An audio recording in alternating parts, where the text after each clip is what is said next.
2022년 2월 7일 큐티 말씀입니다. 마가복음 3장 1절로 19절입니다. 예수께서 다시 회당에 들어가시니 한쪽 손 마른 사람이 거기 있는지라. 사람들이 예수를 고발하려 하여 안식일에 그 사람을 고치시는가 주시하고 있거늘 예수께서 손 마른 사람에게 이르시되 한가운데에 일어서라 하시고 그들에게 이르시되 안식일에 선을 행하는 것과 악을 행하는 것 생명을 구하는 것과 죽이는 것 어느 것이 옳으냐 하시니 그들이 잠잠하거늘 그들의 마음이 완악함을 탄식하사 노하심으로 그들을 둘러보시고 그 사람에게 이르시되 내 손을 내밀라 하시니 내밀매 그 손이 회복되었더라. 바리새인들이 나가서 곧 헤롯 당과 함께 어떻게 하여 예수를 죽일까 의논하니라. 예수께서 제자들과 함께 바다로 물러가시니 갈릴리에서 큰 무리가 따르며 유대와 예루살렘과 이두메와 요단강 건너편과 또 두로와 시돈 근처에서 많은 무리가 그가 하신 큰 일을 듣고 나오는지라. 예수께서 무리가 애워싸 미는 것을 피하기 위하여 작은 배를 대기하도록 제자들에게 명하셨으니 이는 많은 사람을 고치셨으므로 병으로 고생하는 자들이 예수를 만지고자 하여 몰려왔음이더라. 더러운 귀신들도 어느 때든지 예수를 보면 그 앞에 엎드려 부르짖어 이르되 당신은 하나님의 아들이니이다 하니 예수께서 자기를 나타내지 말라고 많이 경고하시니라. 또 산에 오르사 자기가 원하는 자들을 부르시니 나온지라. 이에 12를 세우셨으니 이는 자기와 함께 있게 하시고 또 보내사 전도도 하며 귀신을 내쫓는 권능도 가지게 하려 하심이로라. 이 12를 세우셨으니 시몬에게는 베드로란 이름을 더하셨고 또 세베대의 아들 야고보와 야고보의 형제 요한이니 이 둘에게는 보아너게 곧 우레의 아들이란 이름을 더하셨으며 또 안드레와 빌립과 바돌로메와 마테와 도마와 알페오의 아들 야고보와 및 다데오와 가나나인 시몬이며 또 가룟 유다니 이는 예수를 판 자더라. 아멘. 예수님의 명성이 높아지는 만큼 예수님을 대적하는 세력들의 음모도 구체적이 되어갑니다. 그들은 예수님이 만일 율법을 어기는 일이 발견되면 즉시 고발하려고 벼르고 있었죠. 그날은 안식일이라 예수님께서 회당에 들어가셨는데 마침 그곳에는 한쪽 손 마른 사람이 있었습니다. 그곳에 병자가 있었다는 것은 그들에게는 호재였죠. 예수님은 병든 자를 그냥 내버려 두지 않으실 것이라는 사실을 알았기 때문입니다. 문제는 그날이 안식일이었다는 거죠. 만일 예수님이 안식일인 오늘 그 병자를 고쳐주신다면 예수님은 그들에게 고발할 거리를 주는 것이었습니다. 그래서 그들은 예수님이 그 사람을 고치시는가 주시했죠. 예수님은 손 마른 사람을 일으켜 세우신 후 사람들에게 말씀하셨습니다.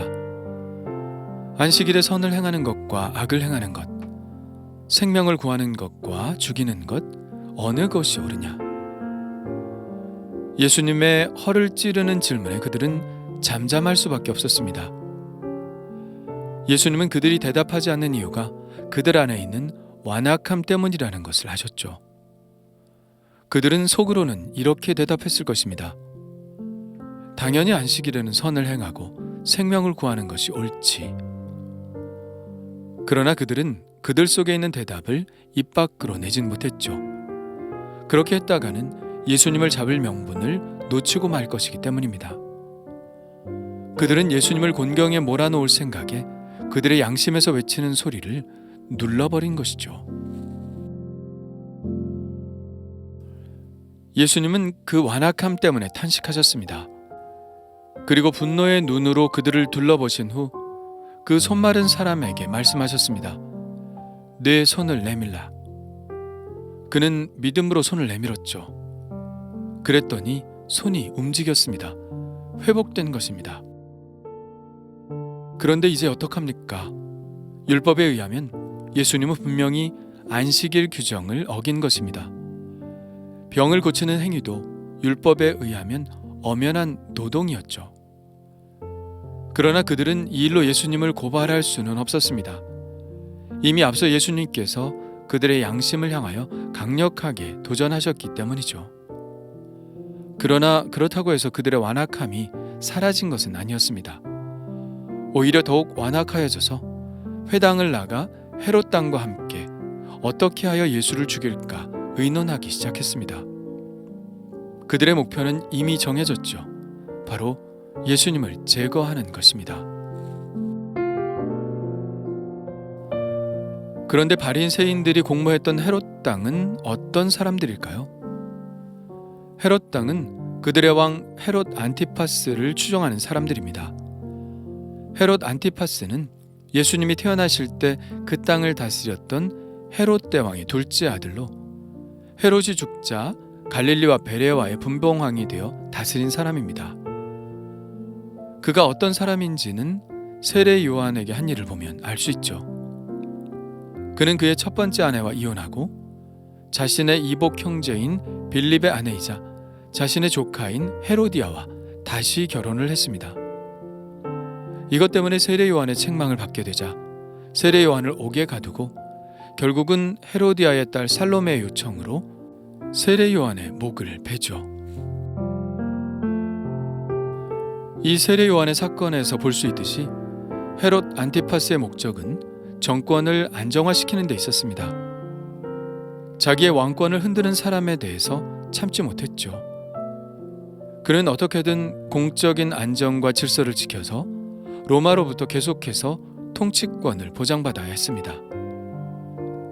이것이 바로 율법을 수호하고자 했던 바리새인들의 바람과 맞아떨어지는 부분입니다.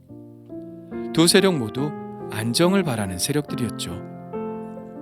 그들의 눈에 예수님은 이곳저곳을 들쑤시고 다니며 사람들을 자극하는 위험한 인물일 뿐이었습니다.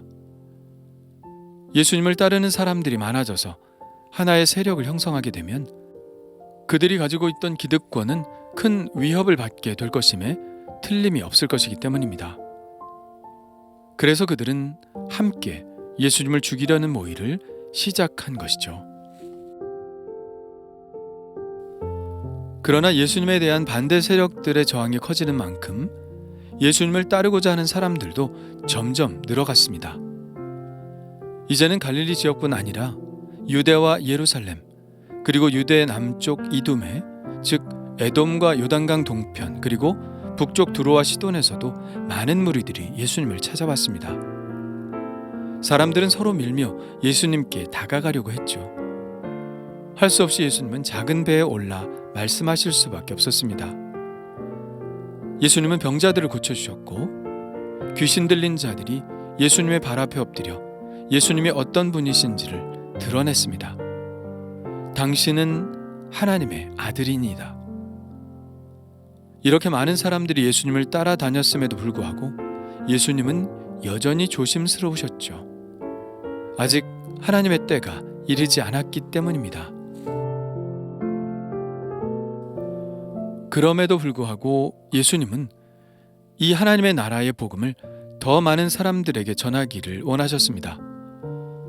그러나 육신의 한계를 입고 이 땅에 오신 예수님이시기에 하나의 몸으로는 한계가 있었죠. 그래서 예수님은 제자들을 세우기를 원하셨습니다. 그들도 예수님이 하시는 일들을 동일하게 할 수 있도록 하시기 위함이었죠. 예수님은 이번에는 산에 오르셨습니다. 그리고 자기가 원하는 자들을 부르셨습니다. 예수님은 공평한 어떤 자격 조건을 제시하지 않으셨죠. 예수님께는 그런 기준들이 필요 없었습니다. 예수님은 전권을 가지신 분이기 때문이죠. 예수님은 그저 당신이 원하는 사람들의 이름을 부르셨습니다. 그렇게 이름을 부르니 그 이름이 불려진 사람들이 앞으로 나왔는데 그들은 수제자 베드로로부터 예수님을 반 가룟 유다까지 모두 12명이었습니다. 14절과 15절은 앞으로 이들이 해야 할 일들, 예수께서 이들에게 부여하신 일들에 대해서 나오고 있는데요. 이에 12를 세우셨으니 이는 자기와 함께 있게 하시고 또 보내사 전도도 하며 귀신을 내쫓는 권능도 가지게 하려 하심이로라. 이들이 제일 먼저 해야 할 일은 예수님과 함께 거하는 것이었습니다. 제자가 가장 먼저 해야 할 일은 스승과 함께 거하는 것이라는 사실이 우리의 마음을 자극합니다. 주님의 제자는 무엇을 기능하는 사람이 아니라는 사실을 알려주죠. 먼저 주님과 충분히 교제하는 것입니다. 그렇게 함으로 주님과 마음을 맞추어 하나가 되는 것이죠. 예수님께서 그렇게 바쁜 와중에서도 하나님 아버지와의 교제를 위해 한적한 곳에서 시간을 보내셨던 것과 같은 원리입니다. 주님과 하나됨을 경험하지 못하고는 아무것도 할 수 없죠. 이것은 언제나 주님이 일관되게 말씀하시는 원리입니다. 나는 포도나무여 너희는 가지라. 그가 내 안에 내가 그 안에 거하면 사람이 열매를 많이 맺나니 나를 떠나서는 너희가 아무것도 할 수 없음이라. 예, 그렇습니다. 그들은 예수님처럼 전도도 하고 귀신도 내어 쫓게 될 것입니다. 그러나 많은 사람을 전도하고 많은 귀신을 내쫓아도 주님을 알아나가는 깊은 교제가 없다면 그것은 아무 소용없는 일이 될 수 있죠. 예수님은 마태복음에서 제자들에게 분명히 말씀하시지 않았나요?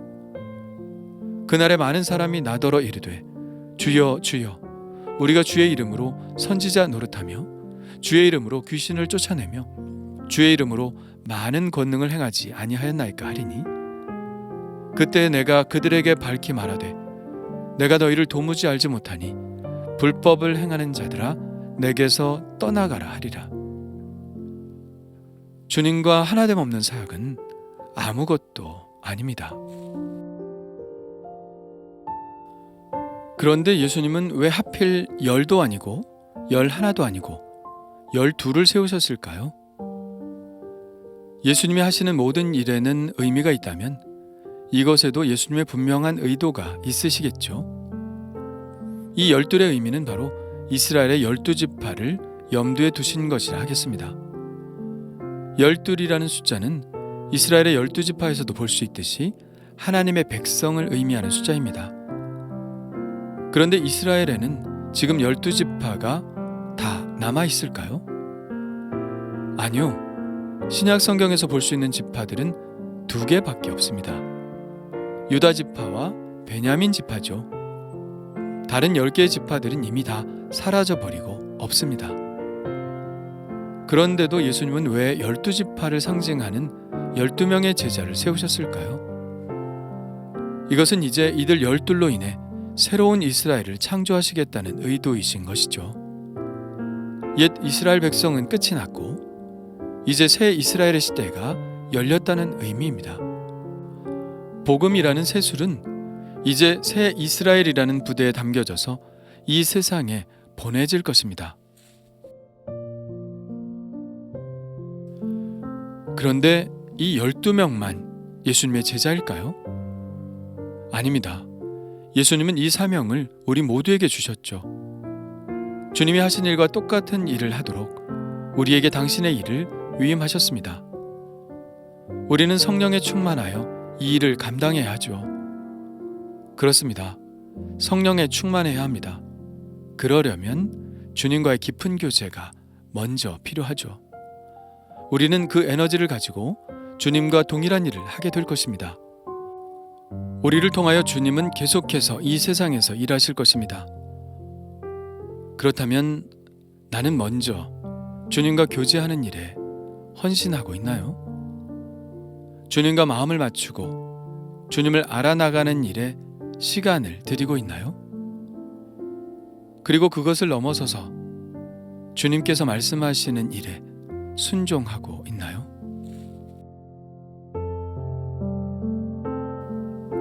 주님 감사합니다. 예수님과 함께 있기를 원합니다. 말씀 묵상을 통하여 기도를 통하여 주님과 깊은 교제를 나누게 하옵소서. 그 교제 안에서 주님은 저에게 말씀하실 줄 믿사오니 섣불리 나의 생각으로 일하지 않게 하시고 오직 주님으로부터 나오는 말씀으로 감당하게 하옵소서. 관습이나 습관에 얽매이는 자가 되지 않게 하시고 오직 긍휼하신 주님의 마음으로 주님의 새로운 역사에 함께 동참하는 자가 되게 하여 주옵소서. 예수님의 이름으로 기도합니다. 아멘.